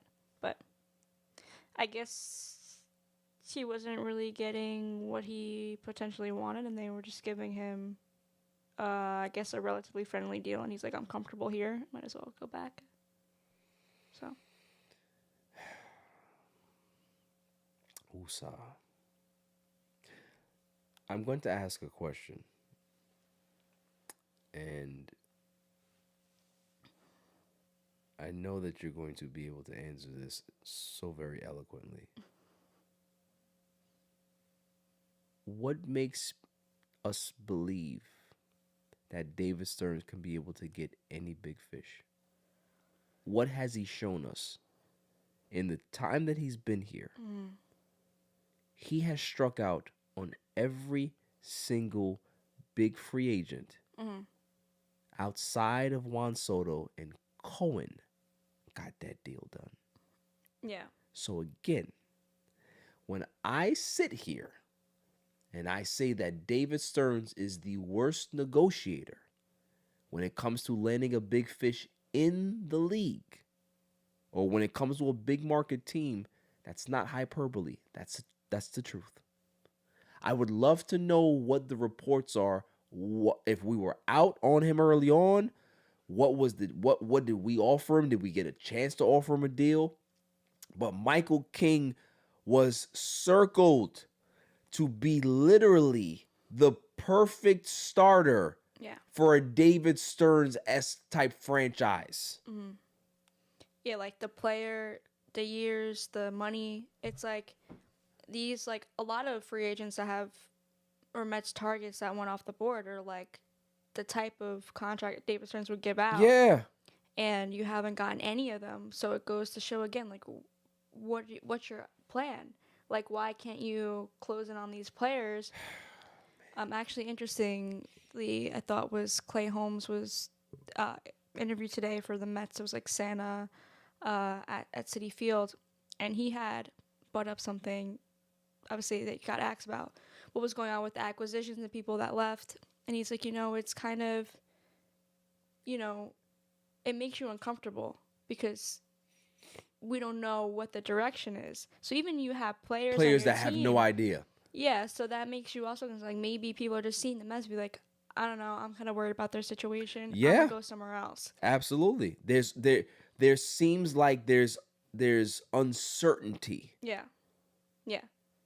Because like it makes no sense why the Mets wouldn't be in on him. Like he was like right when the season ended, he was a target. Like even without unloading of the players, like that was an ideal candidate. Like, remember last offseason they wanted to trade for Michael King. Yeah. That's the name that I heard the most in regards to trying to get a starter was trading for Michael King. Yeah. Trading for Michael King. Yeah. Dylan Cease, Michael King. Dylan Cease, Michael King. That's all I kept hearing. Yeah. And you don't get either of them. No, it makes like, especially too with the opt-outs too. Like he's under 30. I don't know if he's going to his 30-year-old season, but like that's like a perfect contract, So if he has a great year, obviously he's going to opt out and he gets a new year. But at least you got a great year out of a player, right? That fills out your rotation. And also too, like from what we're hearing, are you trading some of your pitching pieces?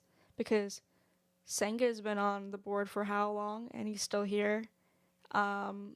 Peterson potentially, Jonah Tong, Sprout. The only one that's really safe is McLean. So what are you doing with all that? Like who are you gonna get for that? Right. So. You've been talking up these young players all the time and there's still no activity, which gives me the notion that you're just gonna roll these dudes out. That's all you're gonna do. Yeah. You have no plans to sign any big fish. You're just putting your name in the hat to make fans have the hope that we're gonna sign a Michael King. I'm telling you, I am curious to know if the Mets even offered a contract. Yeah. We'll find out obviously shortly. Yeah. But for me, it's like, okay, keep the players. I don't care, but you need to get Terry Skubal next year. Like, if this is your plan and you want to wait, because there's reports that the Mets are going to potentially wait for... I mean, defense does start with your... It's overall. Free agent class next year. That's with the man at top, so... And the number one target is Terry Skubal. So, you need to get him. If you're going to wait out, okay, cool. But give him the $400 million or whatever it may be. Yeah. So, that's your guy 100%. that you're waiting for because you waited for Soto, you're gonna wait for Skubal. So I'm cool with that. I really don't care about however this season plays out. But best believe when the number one guys are out there, you go get them. So This is truly a this is a head scratcher. This is truly a head scratcher because for that deal, short, like you said, short deal, very, very reasonable AAV. You lose him. yeah. Even say if you gave him $80 million or a little bit more, I'm sure he would have came here, and it's still your type of deal. Give him a 30-year. Give him 30 for the year with the opt outs. Yeah. It's like a you can't lose. This is why Met fans feel the way they feel, and I'm trying to tell people that, for all those people that are on the David Stearns let him cook train, cook what? Yeah, you're running out of options. Right. Where are the options? Because I can't see you going all in for Tarek Skubal because Tarek Skubal doesn't help this team get over the hump this year. There's too many holes to fill. Yeah, and you're gonna give up all the prospects you hoarded for a one rental. guy. Yeah, so I'm just keep everybody. Go for him next year because you get one player, all your prospects now. All you have to do is trade now. You lost all your prospects for one player. How are you going to fill out the rest of the roster? Because you missed out on all these other relievers, starting pitching, offensive players. All you have left is trades. So you have no one to trade. This is a head scratcher. This just Silent Assassin. This don't make sense to me. This doesn't make sense to me. This doesn't make sense at all. All the pundits, I'm on X right now, and people are just like, yeah. I don't even know. I don't even know. So now here's the question. The fact that they signed Michael King back to the Padres, does this make Pivetta more available? How much left does he do? I think Pivetta signed his deal is very, very odd in regards to the contract structure of it. Yeah, let's see here. This is frustrating, man. This is super frustrating. 4 years, $55 million signed last year, so that's a cheap deal. Yeah. If the reports are right and the Mets really want Pivetta and Mason Miller, I think obviously that makes it more maybe this is the move where the Padres said we have to get him because there's already a deal kind of in place and we're shipping them off. I don't know. That could also potentially be in, and that's why the Mets weren't in on it if they already have, a good idea that this is going to happen potentially. Because all I've seen was that deal potentially is heating up really, really well. But what do you give up for a Mason Miller who's under team control and he's cheap, and now obviously Nick Pivetta's cheap? What do you give up for that when there's still obviously also more holes on the team? So. But that's my thing. It's Pivetta we could have signed outright last year. Last year.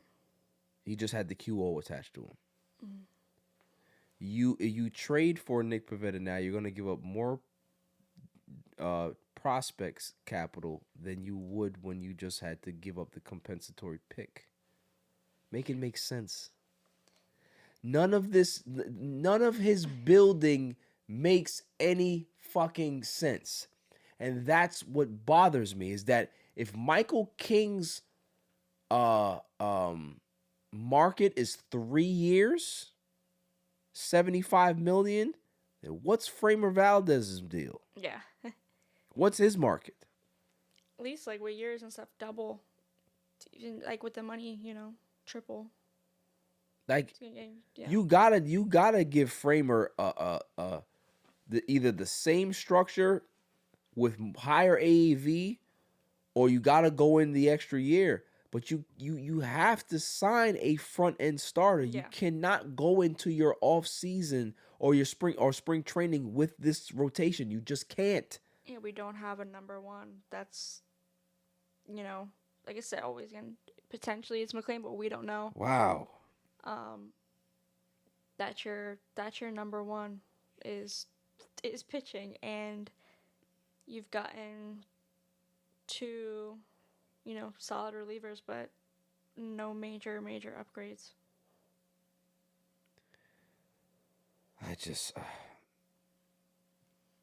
because after Valdez, who's left besides like a middle rotation pitcher?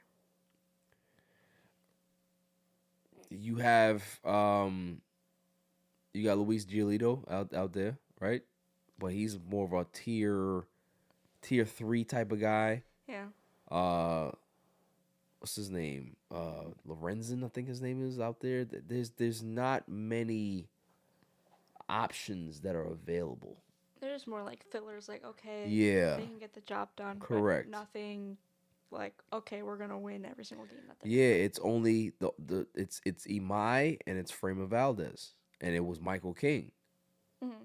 Outside of that, even too, like I feel like Michael King would have fit in as like a 2. Yeah. Get a Valdez or trade for a 1, and then you have 3 McLean. Like that's starting to look like really really good. Clay Holmes pitched good last year as a 4, and then that 5th hole, whoever is the best pitcher to fill that hole. But yeah, just very, very confusing off season because Devin Williams is good. But like Luke, like I didn't realize how old like Luke Weaver actually is. Like he's been playing for a while. I just hasn't really heard of him until the Yankees because I looked back and he was terrible before the Yankees. Yeah, because he's 33. He might be 34 next year, next season. But he's a relatively old pitcher, and you couldn't give that type of money to Tyler Rogers, who's 2 years older, and he pitched really, really well his whole career, and for the Mets. It's just odd. That's my biggest thing is that, a lot of people want to go ahead and complain about, because even I seen in my comments today, oh, well, you want them to go ahead and go sign an old pitcher. No, I want to go get quality pitchers. Yeah. I want to go get guys that throw gas and guys that know it. Like, what you're getting out of Tyler Rogers. Submariner, like, he is unhittable. Mm-hmm. It's a guy that will come into the games. He can be a 6th, 7th, 8th inning guy, can be able to give you innings and do his job. Same thing with Luke Weaver. He can give you 70, 80 innings, right? Mm-hmm. But there is going to be some issues with him in regards to him getting barreled hard. His changeup wasn't that great last season. If they can be able to figure him out. But when you think about guys like Brad Keller, you think about guys like Suarez, you think about all these other guys that have gone other places and they're a little older in regards to Suarez. Like, I don't care about age. I care about production.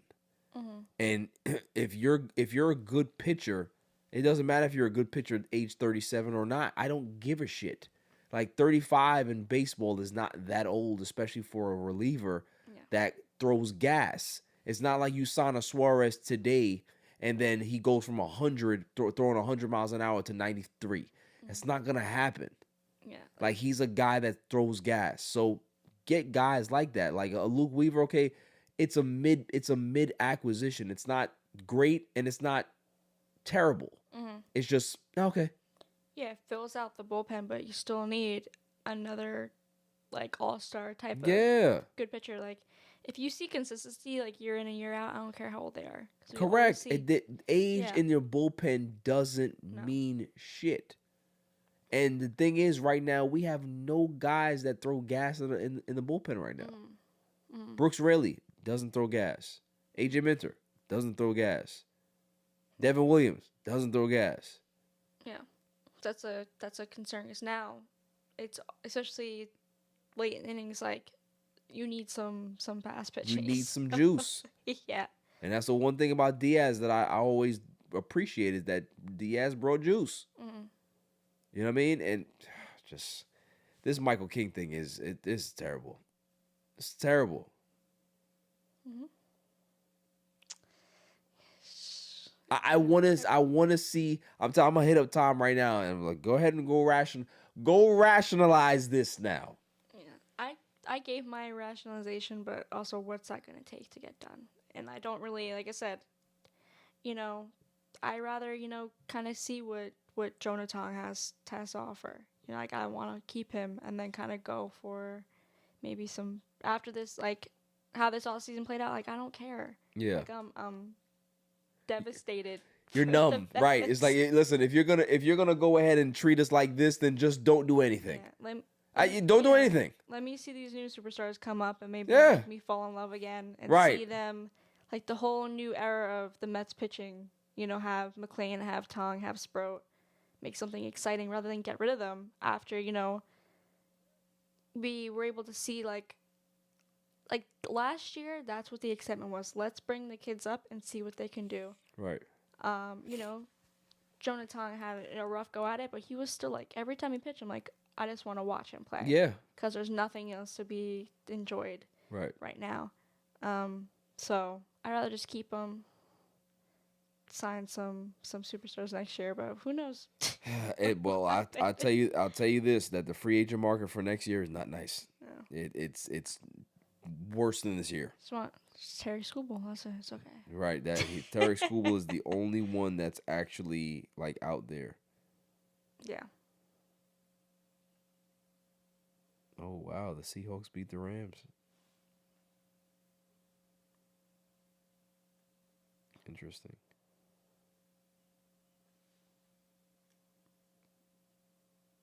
Very interesting. So yeah, I am speechless because I just don't understand. Like, yeah, everybody that I see, it's coming in. It's just like, and Jeff Passan reported this over an hour ago. So it's just like, there is David Stearns. I just don't have any faith in him being able to negotiate deals with free agents that are actually elite free agents.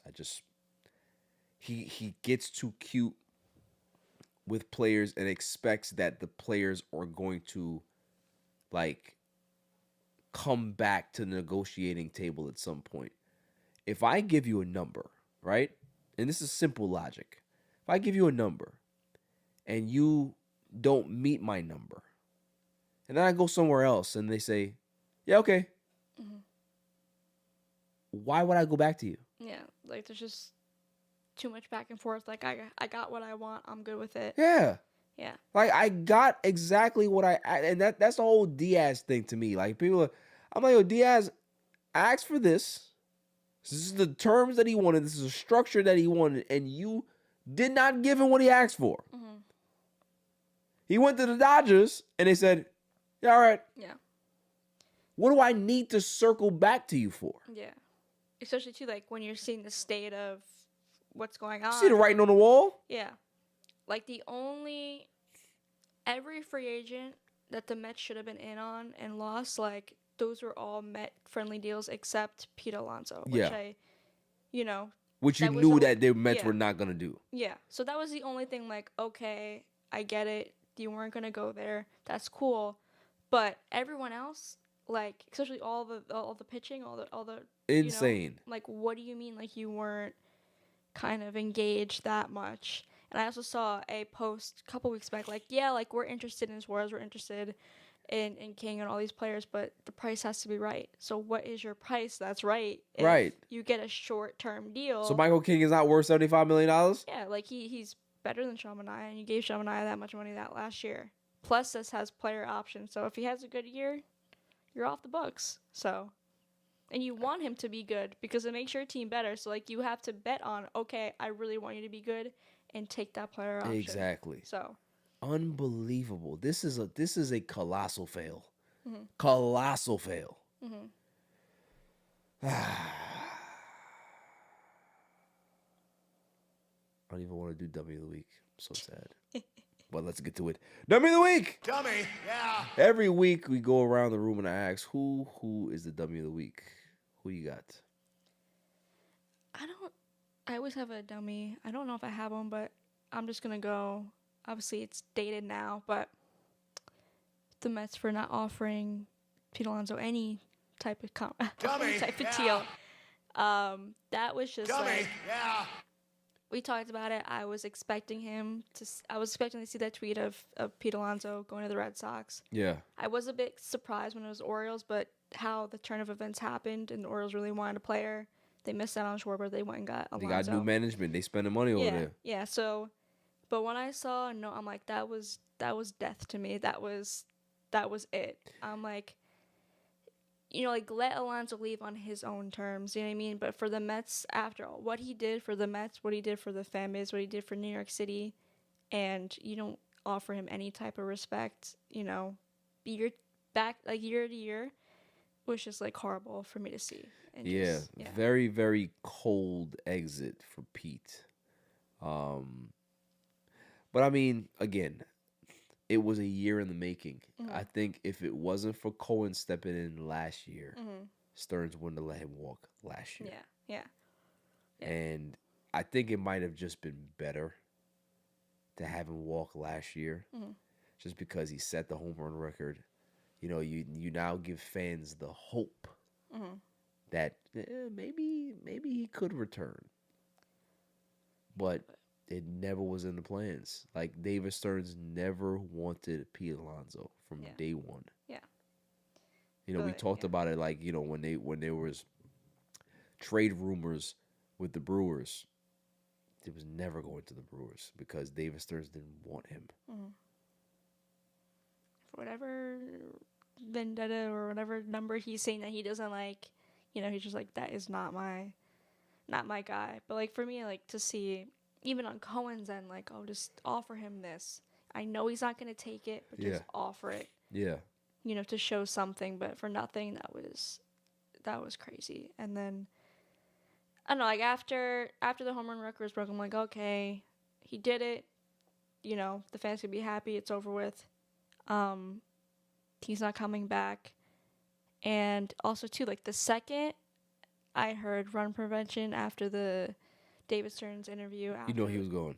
I'm like, I texted my brother. I'm like, everybody that that you want back is not gonna be back. That's true. So they're going for defense. They're going for pitching, which I thought, but apparently not. But the defense has been upgraded allegedly.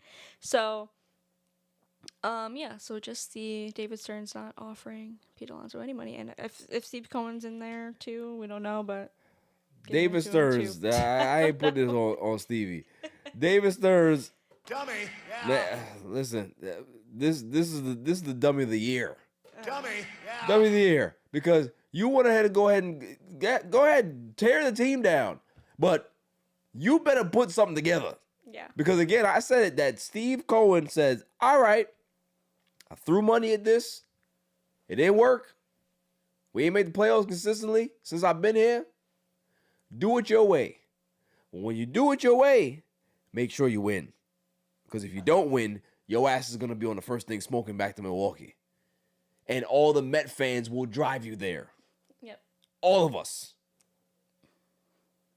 So. Dummy, yeah. I have mine, and it's a good one.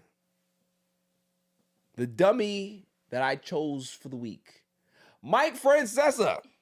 Mike Francesa gets my dummy. Now, there is Met craze right now that everybody's talking about the Mets. We got Michael Kay continues to talk about the Mets. You got Keith McPherson talking about the Mets.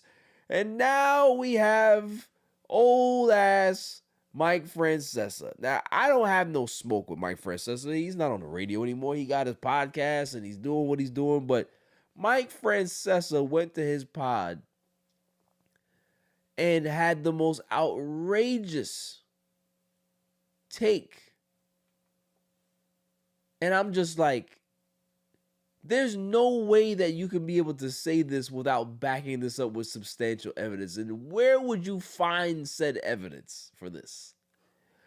Mike Francesa said that Francisco Lindor and Brandon Nimmo, the reason why there was beef was because Brandon Nimmo is a Trump supporter and Lindor doesn't like Trump. What are we talking about? Do you understand in a locker room or a clubhouse that there has been many players that have political beliefs, they have religious beliefs, they have certain things that they believe in or not believe in? That you have a very eclectic, dynamic clubhouse where I'm sure that there was a lot of people out there supporting Charlie Kirk in the Mets clubhouse. But do you think that that's a reason for people to be like, I don't want you on this team anymore because you're a Trump supporter? What the fuck are we talking about? This is how low it's gotten. Where now we have old ass Mike Francesa to be able to go on his podcast and say this like it's fact. This is the age that we're in, is that you can be able to say things like this and have shows like this have to discuss it because it's fucking news. Mm-hmm. What? Yeah, when I saw, like, obviously, like, we were joking about it a couple weeks ago. Yeah. Like, imagine, like, this is what is actually going on behind the scenes. And once I saw that, I texted him, like, we literally said this Yeah. tongue-in-cheek joking. Yo, Yeah. if Nimmo's a Trump supporter, he is right at home. He's right at, like, but for somebody to go to the pod and talk about sources, this is nuts.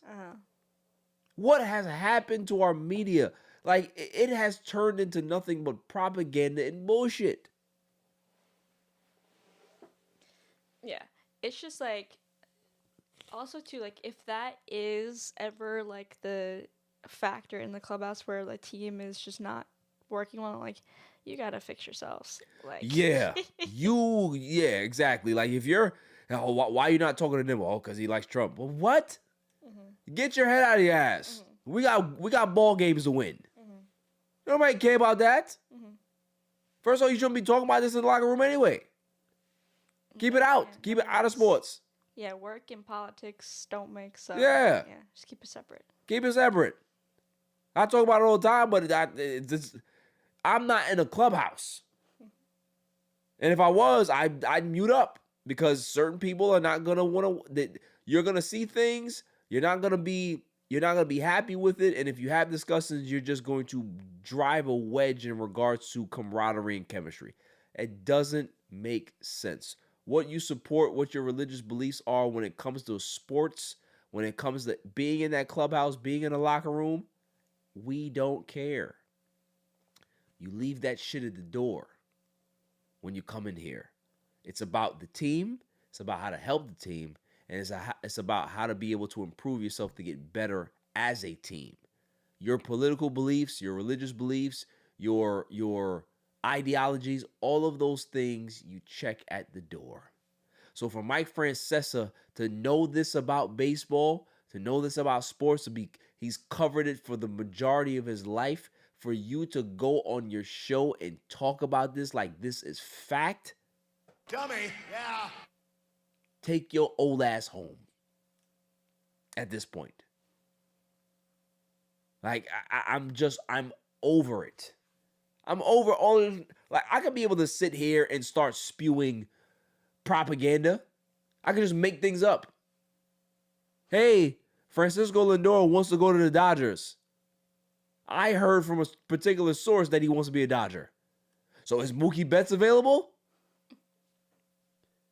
And if I go ahead and say this more times often than not, guess what's going to happen? Every offseason, there's always some account on X that goes crazy because some people are so desperate for clicks that they'll go ahead and just lie. I remember it was the guy last year, the Red Sox guy. Can't remember his name, that idiot. He went ahead and got like 50,000 followers and boosted up his audio platform, lying out of his teeth about Juan Soto being, oh, Juan Soto's going to sign tomorrow. I'm hearing all the Red Sox, all the reports, all the insiders. He's talked to Big Papi. He's coming on the plane.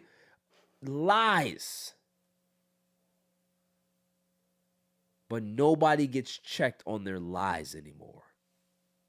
And that is the biggest problem. Dummy, yeah. Mike Francesa, hold that L. And get the hell off the air. It's about time. About time. Because if you're taking time to talk about stuff like this, it's about time. It's about time that you go. That means that you just have nothing else to talk about. So, no PSA today. We understand that this country is what it is right now. Neo-Nazis are running the White House. We have a dementia-riddled president that's in the White House. We understand that they're trying to go into Venezuela and get the oil. We know that. We know that he's a crypto grifting crook that has made over $8 billion in office this year alone. And you still have people that want to go ahead and support him fully. Go ahead. It's your business. And when your egg prices and your food prices and your rent prices, all of these things are increased, and you can't feed your family, you can't eat food, you have to make decisions in regards to, am I going to eat today or am I going to pay this bill?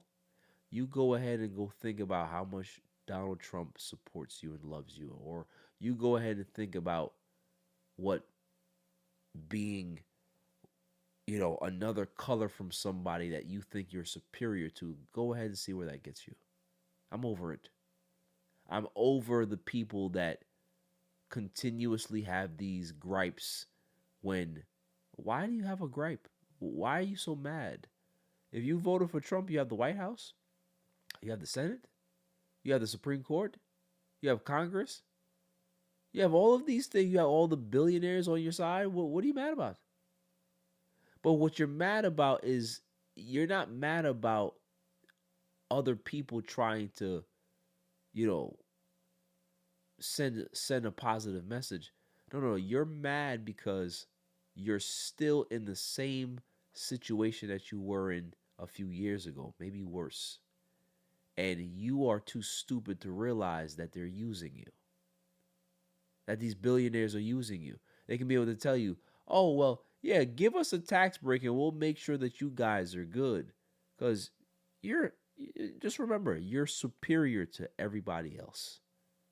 Just because you look the way you look, you're always going to be better. You're an American. You're better than everybody else. That's the trick that they give people. And they confuse you. They say, "Oh, you're American. You're better than everybody else around the planet." But yet I'm broke. So how does that make sense? Oh, you're white, so it's fine. You're better than the black and brown people. But you're broke. So that's what they hang on to. So I don't care. Any kind words, Silent Assassin? Happy holidays. Right? Happy holidays to all. As we go ahead and be depressed as Met fans. What a way to end the week that Michael King signs back with the Padres and the Mets have come up either second or distant third again. You know what I'm going to do for Christmas? What? Outside of not giving anybody anything? I'm going to sit in my house. I'm going to watch Stranger Things. Mm-hmm. That's going to be my Christmas. I don't want to go nowhere. I don't want to go to nobody's house. I don't want to have no Christmas dinner. I just want to watch Stranger Things. That's it. That's it. Yeah, I unfortunately won't be able to watch it till the following day. Oh, well, listen, you're gonna have a nice time. You got family over. It's gonna be good. It'll be fun. Yeah, it's gonna be good, man. I like that for you. I don't like it for myself, but I love it for you.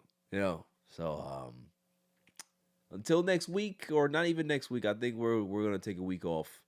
If I do anything, it'll probably be a short short show, maybe on a Friday. Virtual. I'll be here alone, as I do not want the Silent Assassin here on the holidays. So you enjoy, enjoy family, enjoy the good times, reflect on an interesting year. And then we'll be back the following week, I believe, maybe. Well, the following week is New Year's too. Oh, we'll figure it out. So until then, stay safe, stay cool. Peace.